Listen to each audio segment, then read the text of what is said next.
Money Vikings, Money Viking Greg here. Welcome back. I don't mean to exaggerate, but I think you'll see what I'm talking about if you give this video some time and you give yourself some time. So this may be the most important YouTube video about investing that you'll ever watch or listen to. And not because of me, but because of what I stumbled upon and because of what I've lived.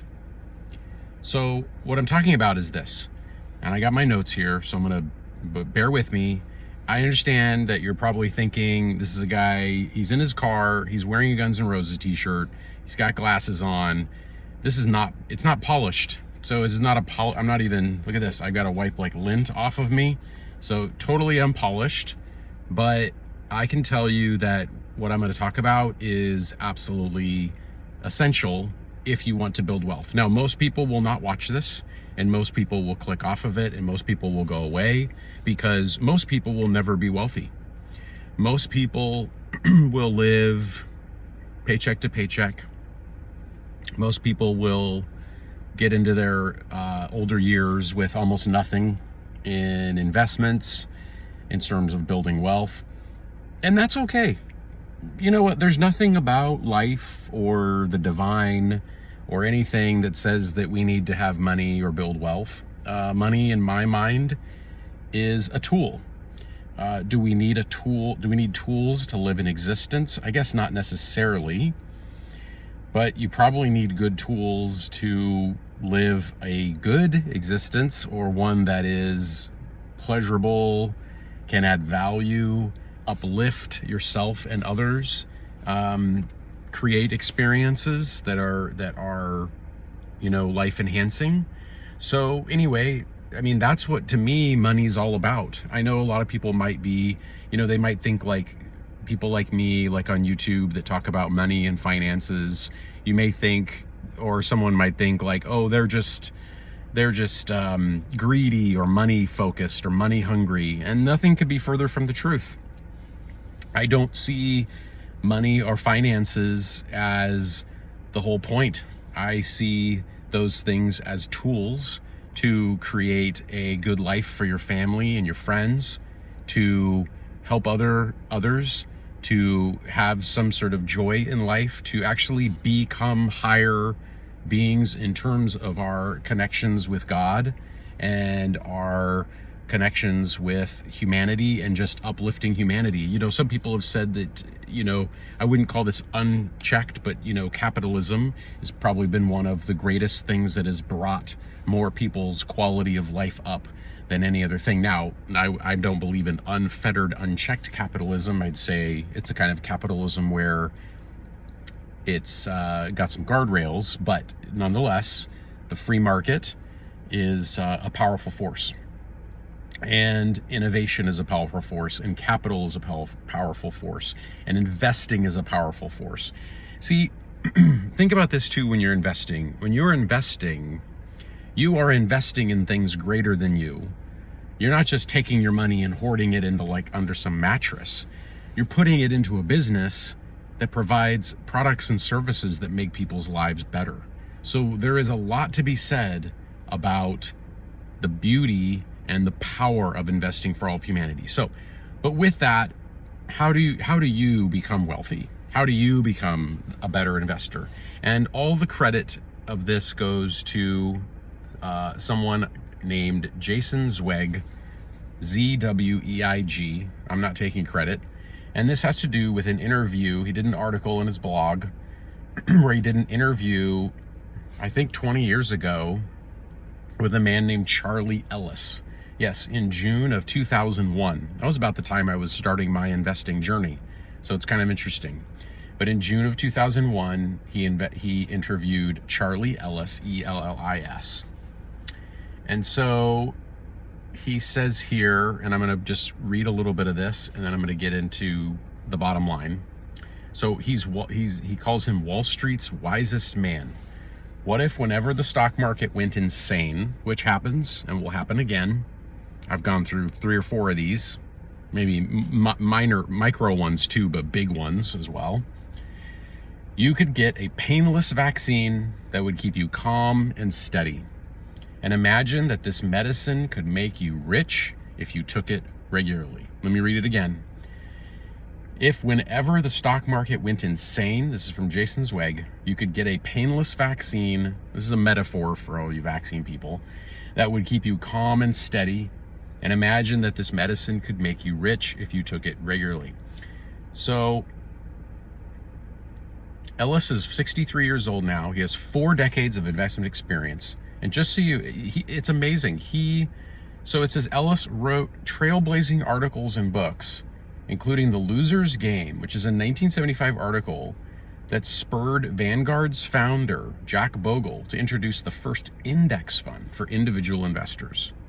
So this guy is huge, right? So let's talk about this guy. Let's see some of his answers to things, because I think what you'll find is that these are gems of wisdom. And again, if you stick with this and you just take this in, just play this in the background, because if this just helps you 10%, be 10% better or 20% better, I think your life is going to be so much better. Okay, so the first thing he talks about, you've often said that long-term investors should root for stocks to go down. Long-term investors, right? He says, if you're buying something, wouldn't you rather pay less than more? When stocks get cheaper, how can that not be good news for long-term investors? So the practical application here is what most of you might be doing, especially those of you who subscribe to Money Vikings. You're probably dollar cost averaging. So you're buying stock every couple of weeks. You're buying index funds, right? Well, if you're buying it every couple of weeks, there's going to be weeks when the market's down. You should wish for it to be down on the day you buy. So that Friday when you get paid and 5, 10, 15% hopefully of your paycheck is going to buy an index fund in stocks, hopefully they've gone down. So that's the first thing to keep in mind. It helps you reframe when you see the crazy news that's all over the place that's trying to get us to do things. All right. So then he talks about this. Ben Graham and Warren Buffett have talked about a charming, seductive, manic depressive gentleman named Mr. Market. Every day he shows up on your doorstep offering to do business with you. So this just has to do with how in the short run, markets are voting machines, as they say. This is Ben Graham. In the long run, markets are weighing machines. What that means is each day doesn't really matter. It's just a vote. It's a vote of up or down neuroticism every day. In the long run, great businesses survive and thrive and grow that make a profit, create value for people, and they create value for their shareholders, right? That's the weighing part of it in the long run. You want to be more focused on the part of it that's weighing things than the part of it that's just a vote. How do you do this? You ignore the day-to-day. You just keep dollar cost averaging into a diversified portfolio. Okay, so what should investors care about? So he says, I'm trying to get right to it here. Okay, this is an interesting one. In 1963, he was in a training program at Wortham & Company. Okay, one of the firm's senior partners, J.K. Klingstein, there's some real characters here, was our guest speaker. One of the trainees blurted out, "Mr. Klingstein, you're rich. How can we become rich like you?" Everyone was mortified, apparently, right? J.K. was not amused, but then his face softened. And you could see that he was taking the question very seriously and trying to sum everything up he'd learned in a lifetime as an investor. So the room went silent and he said 2 words and then he left. You guess what those words were? He said 2 words and then he just left, which is pretty dramatic actually. He really thought about it. The words were, "Don't lose. Don't lose." That's what he said.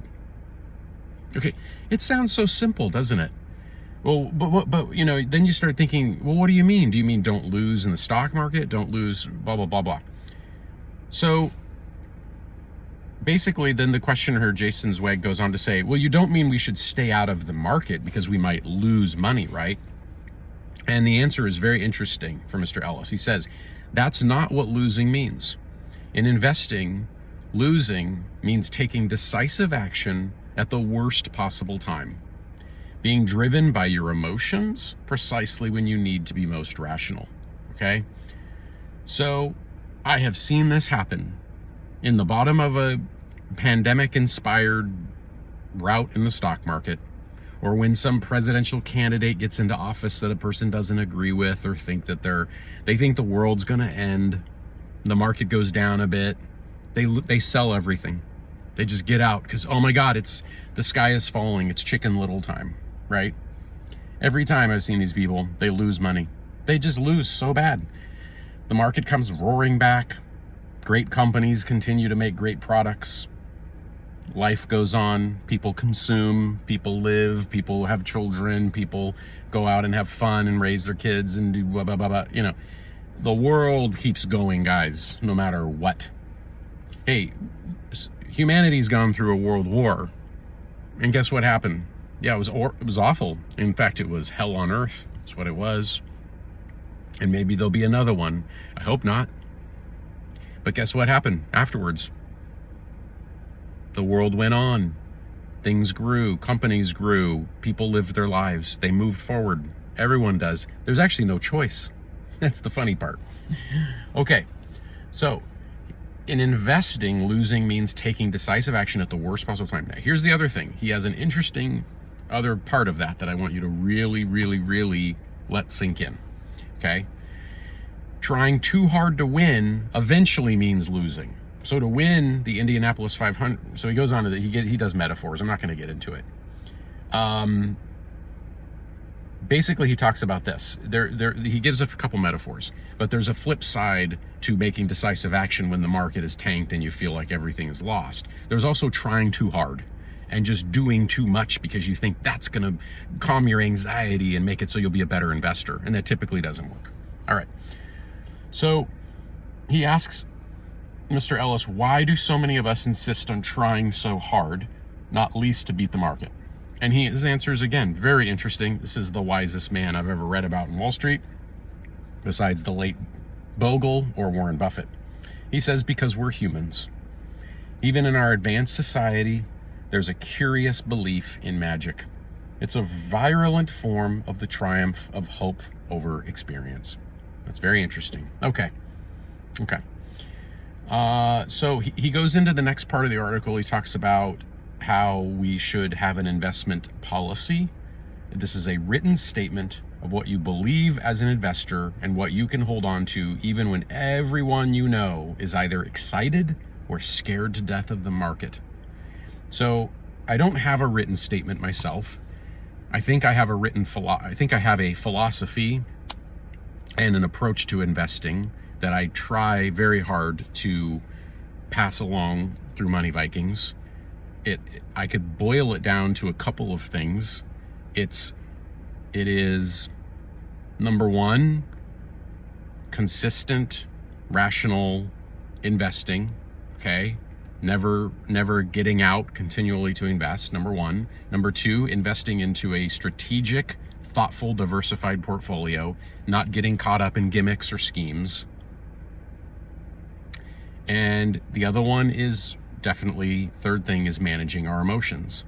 So when things go down, stay calm, stay rational. Okay. So he says, investing is a continuous process. It isn't supposed to be interesting, he says. It's a responsibility. If you go to the stock market because you want excitement, then sooner or later you will lose. Everyone who thinks the stock market is a game loses. Everyone, to the last man, woman, and child. So the purpose of an investment policy is simply to ensure that your continuous process never breaks down. Okay?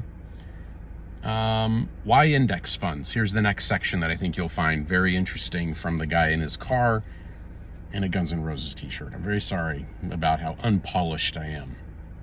But I can tell you, what I'm telling you is golden advice because I've lived it.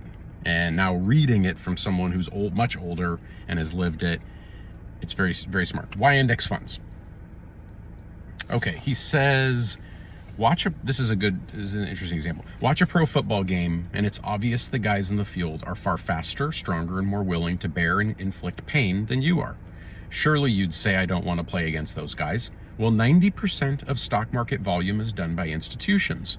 And half of that is done by the world's 50 largest investment firms, deeply committed, vastly well prepared. The smartest sons of bitches in the world working their tails off all day long. You know what? I don't want to play against those guys either. None of us, individual investors, will not win against them. But I don't have to play against them. Instead, I can hire them by buying an index fund. When you buy an index fund, you're hiring them. Then they all work for me for free, because stock prices express the best judgment of all the investors out there. Most of the time, those prices are approximately right. So most of the time, you'll be wrong if you second guess them. Factors in fees and trading costs, not to mention taxes, and you have to do about 20% better than average before your costs just match the index after your costs.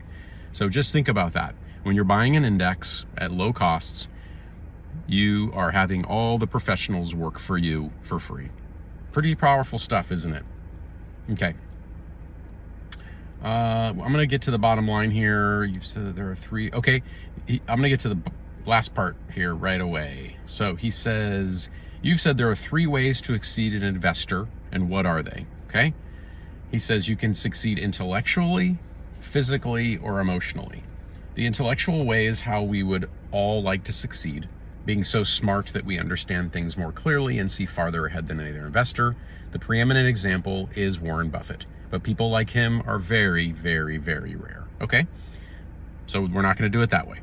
The physical way to succeed is simply to work harder, to start at dawn and grind all till midnight and carry home a heavy briefcase full of research and keep working right on through the weekend too. This way is the most popular on Wall Street, where nearly everyone seems to try it. And for some of them, this way works, okay, but not very often. The third way, which is probably the way we all have to do it, at least those of us watching this video and hanging out with me, thank you, by the way. Please like and subscribe and all that great stuff. I'd appreciate it. The third way is difficult emotionally. When that seductive fellow, Mr. Market, comes around, he's a very seductive guy, you have to pay absolutely no attention to him, no matter what happens. You have to control your emotions. And most of the time, that means the best thing to do is nothing. If you can't control your emotions, being in the market is like walking into a heated area wearing a backpack full of explosives. So I'm going to end it right there, my friends. Thanks for watching. I really think that you ought to listen to this again. I'm going to. Again, I will link the article by Jason Zweig, and it's Charlie Ellis. It was an interview from June of 2001. It could not be more true today, almost 23, 24, whatever, 24 years later. Thank you very much. See you next time.